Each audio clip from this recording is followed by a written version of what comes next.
With homeschooling, you have the flexibility to create courses to fit your students' needs and interests. So even at the high school level, you can create your own courses for your high school students, but there are a few things you want to keep in mind and do.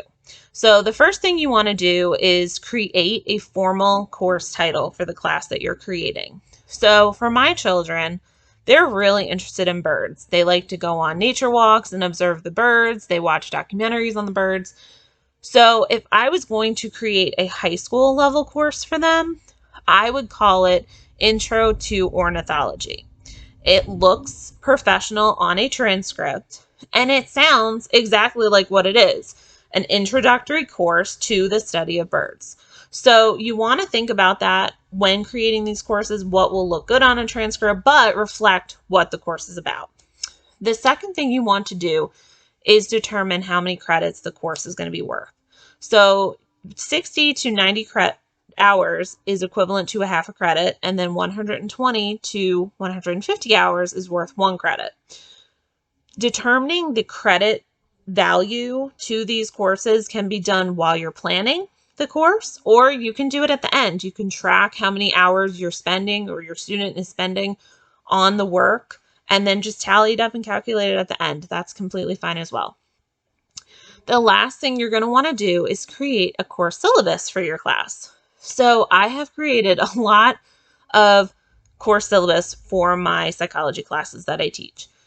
If you don't know that about me, I am also a psychology professor part-time. So I've taught general psychology classes, abnormal psychology classes, social psychology classes. I've taught a lot of different psychology classes, and they've been in different terms and different semesters. So I always have to adjust my syllabus based on the semester I'm teaching and how many weeks it is, etc. So a syllabus sounds a little bit overwhelming, but it's actually really easy to do. It's basically a list of chapters or topics that you're going to cover in the semester or the year. Now, you can create the course syllabus at the end if you wanted.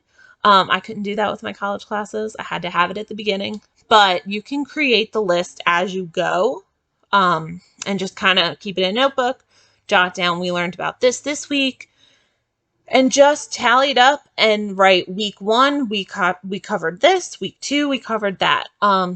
Very easy. And that would also cover your documentation to stay compliant with the law.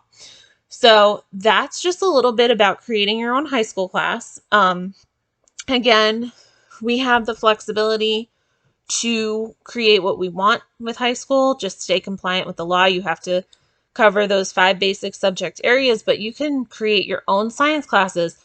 The ornithology class, that would be counted as a science, the study of birds. A psychology, social science. If you wanted to cover a different geography course, that would be a history course.